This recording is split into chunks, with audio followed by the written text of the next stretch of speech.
Bonsoir, nous sommes le vendredi 4 mars, bienvenue sur Canal. Il n'y a pas de raison de fermer Fessenheim du point de vue de la sûreté nucléaire. Réaction de la France alors que Berlin estime que la doyenne des centrales doit être fermée le plus vite possible. Nous verrons pourquoi. À 2 jours de la fin du Salon de l'Agriculture, focus sur le lait, un produit bon pour notre santé grâce à ses vitamines, du moins officiellement. Un livre laisse entendre tout le contraire. Polémique sur une île irlandaise où se déroule une partie du 8e épisode de la saga Star Wars. Les associations écologistes sont contre une telle présence sur un site protégé. Le côté obscur du tournage à la fin de ce journal. Elle est très vieille, trop vieille pour être encore en activité selon Berlin. Après la Suisse, c'est l'Allemagne qui s'en prend à une centrale nucléaire française. Dans son viseur, celle de Fessenheim. Berlin veut sa fermeture. François Hollande l'avait promis. Il ne l'a pas fait. Alvina De Guitto avec David Brunet. Elle fait la une de plusieurs médias outre-Rhin.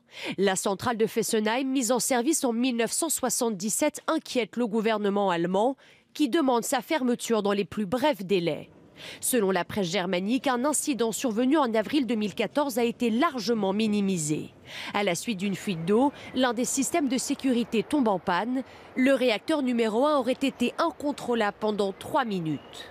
Un accident grave qui ne sera finalement classé qu'au niveau 1 sur 8. Pour Berlin, fermer la centrale qui est située à 1,5 km de la frontière est la seule solution.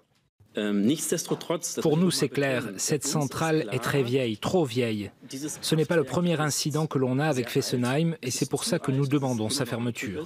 L'autorité de sûreté nucléaire, elle affirme qu'il n'y a pas de raison de fermer la doyenne des centrales françaises. C'était pourtant une promesse de campagne de François Hollande. Les Allemands tirent cette sonnette d'alarme. Et pourquoi le font-ils? Ils le font parce qu'ils se rendent compte que du côté français, on ne le fait pas. En cas d'accident à Fessenheim, non seulement il faudrait évacuer les populations alsaciennes, lorraines, etc., mais il faudrait également évacuer les populations allemandes. Ces accusations sont un nouveau coup dur pour l'image du nucléaire français. Mercredi, la Suisse a porté plainte contre la centrale du Bugey pour mise en danger délibérée de la vie d'autrui et pollution des eaux. Ni policiers, ni gendarmes, mais armés quand même. Certains vigiles employés par des sociétés de sécurité privées pourraient bientôt être armés. C'est en effet le projet du ministère de l'Intérieur. Seule inquiétude, seront-ils capables de manier les armes dans toutes les situations? Même les premiers concernés appellent à la prudence. Juliette Vallon et Natalia Gallois. Le soir de l'attaque au Bataclan, plusieurs vigiles de la salle de spectacle se sont retrouvés en première ligne. S'ils avaient été armés, auraient-ils pu aussi stopper les terroristes? Le ministère de l'Intérieur serait en train d'étudier cette possibilité pour les agents de sécurité. Objectif, mieux protéger le public sur les sites sensibles comme les salles de concert ou les stades. Les syndicats approuvent le futur dispositif mais craignent les dérapages. Avoir une arme, c'est beaucoup de responsabilités. Ça nécessite de passer par des formations adaptées. Par exemple, imaginez des agents armés comme ça dans l'espace, par exemple, d'Euro Disney. La prudence serait quand même de réfléchir à la possibilité de mettre des agents dans ces conditions. Aujourd'hui, seuls certains vigiles sont armés, comme ceux affectés à la protection du journal Charlie Hebdo. Le nouveau statut d'agent de sécurité renforcé pourrait s'inspirer de celui des convoyeurs de fonds, une profession où l'usage des armes est très réglementé. La formation dure 1 mois. Allez, top! Contact!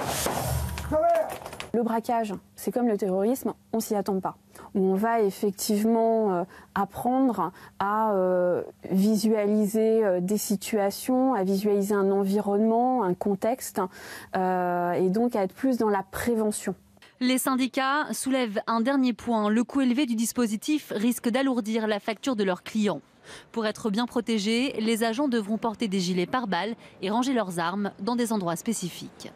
Je boirai du lait le jour où les vaches mangeront du raisin, disait Jean Gabin. Oui, mais quel lait? Celui de nos grandes surfaces?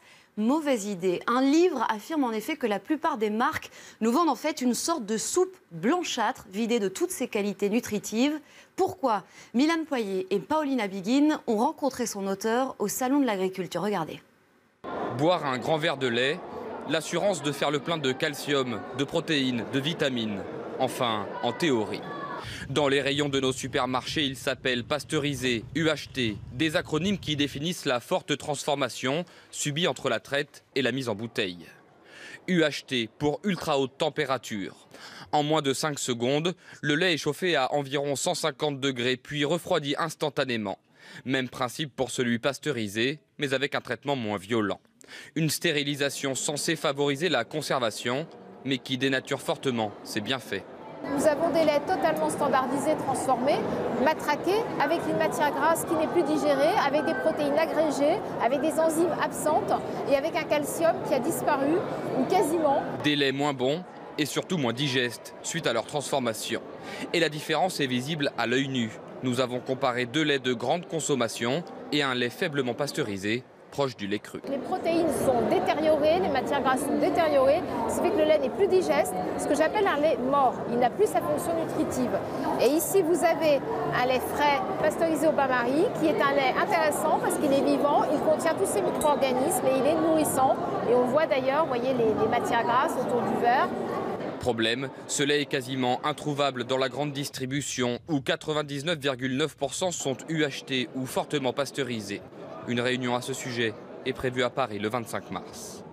La France et l'Allemagne travaillent dans le même esprit. Déclaration de François Hollande à l'issue de sa rencontre avec Angela Merkel ce matin à l'Elysée. La chancelière est venue s'assurer du soutien de Paris dans la crise des migrants à 3 jours d'un nouveau sommet consacré à cette question à Bruxelles avec la Turquie.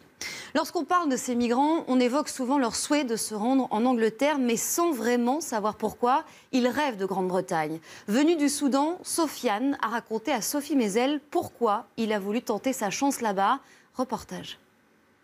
L'association se situe à Shepherd's Bush Market.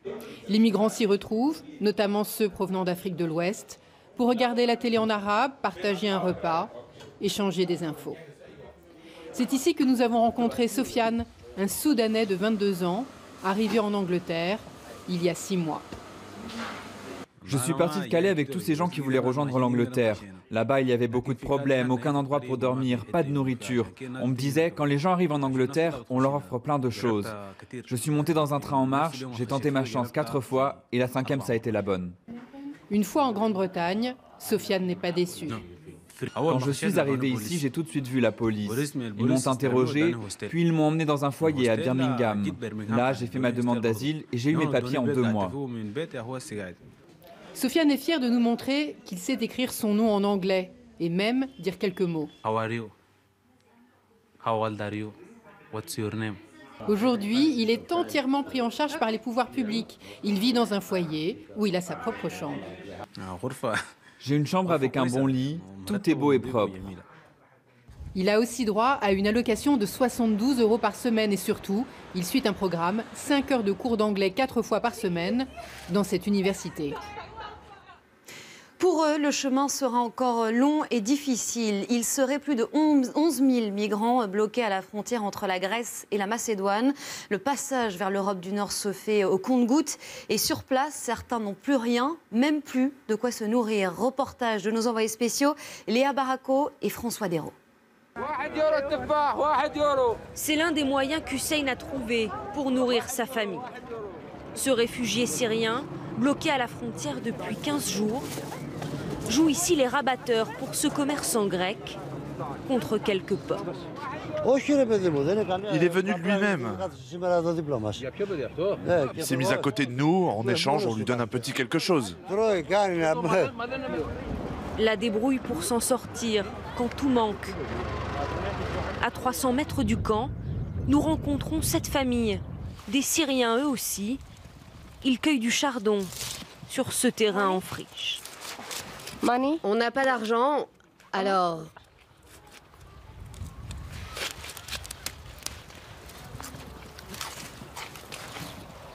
Plus loin, un autre réfugié, lui est venu chercher du bois avec ses amis.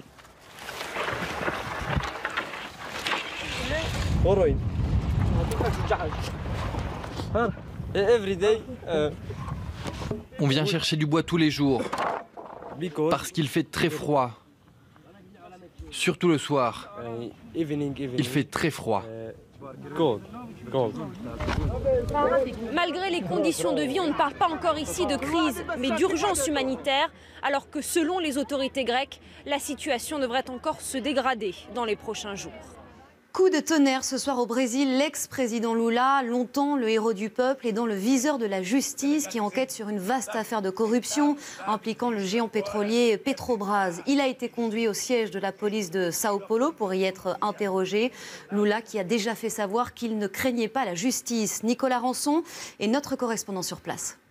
Effectivement, cette nouvelle phase de l'enquête place l'ex-président Luiz Inácio Lula da Silva définitivement dans la ligne de mire des enquêteurs de ce gigantesque scandale de Petrobras. Alors tôt ce matin, son domicile a été perquisitionné, mais pas seulement. Perquisition également chez d'autres membres de sa famille, chez des collaborateurs. Lula a donc été invité à éclaircir, dit-on, un certain nombre de points. Le procureur Carlos Fernando a indiqué lors d'une conférence de presse avoir des indices sur le fait que Lula s'est enrichi avec le scandale de Petrobras. Immédiatement, vous pouvez l'imaginer, cette information s'est répandue, provoquant des manifestations, notamment à Sao Paulo. Près de 200 manifestants contre Lula se sont rassemblés devant les locaux de la police fédérale où il était interrogé. Et depuis, les réseaux sociaux ne parlent plus que de cela. Pour qu'un juge en charge d'une enquête prenne une décision de cette ampleur, il doit déjà posséder des informations qui auront de toute évidence une grande répercussion politique ici au Brésil. L'actualité à l'étranger, c'est aussi le JT des JT avec une découverte dans un port en Espagne. Sur place, de quoi habiller entièrement les rangs de l'État islamique. Christophe Tison.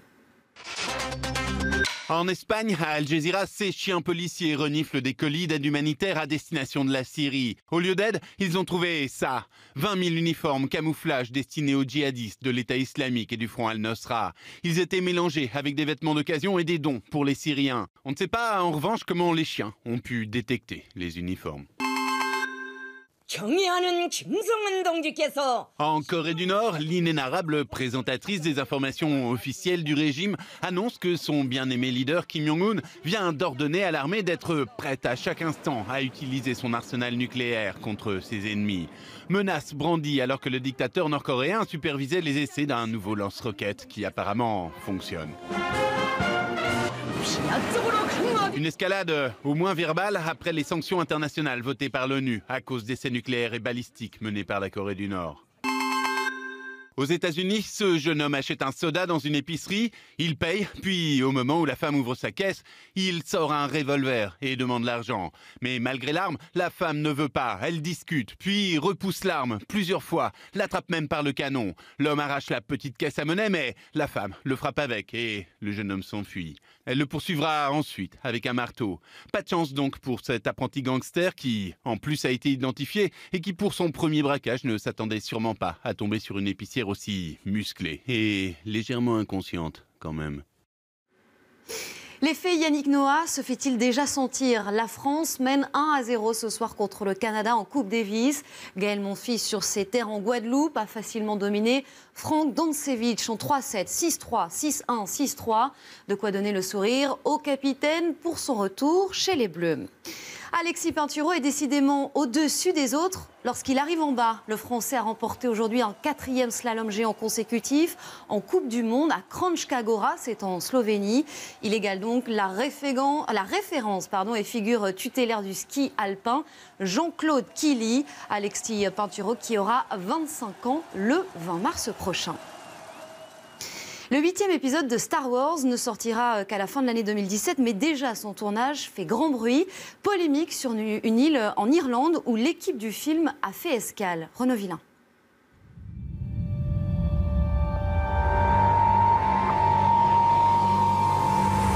Il y a 15 jours, cette vidéo annonçait le début de la production du 8e épisode de Star Wars.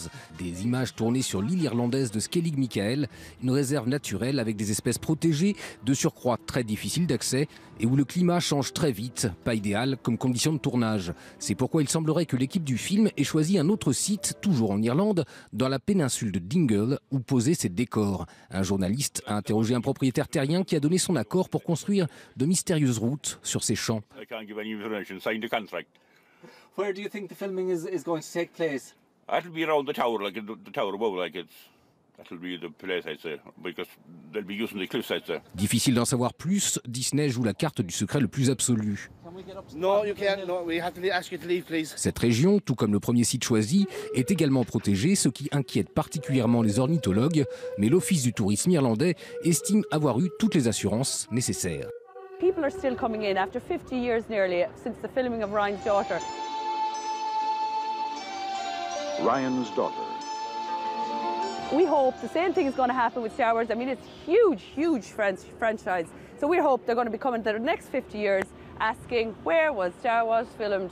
Mystère toujours, comment s'appellera ce 8e opus? Le site Reddit a publié cette capture d'écran sans la sourcer. On y lit ce titre, Conte du Temple Jedi, un post qui a vite été retiré du site. Pour des infos pures et dures, il faudra attendre le 4 mai, le Star Wars Day, où pourrait être présentée une première bande-annonce. C'est la fin de ce journal. Vous retrouvez tout de suite Maïtena et son équipe sur le plateau du Grand Journal. Très bonne soirée sur Canal.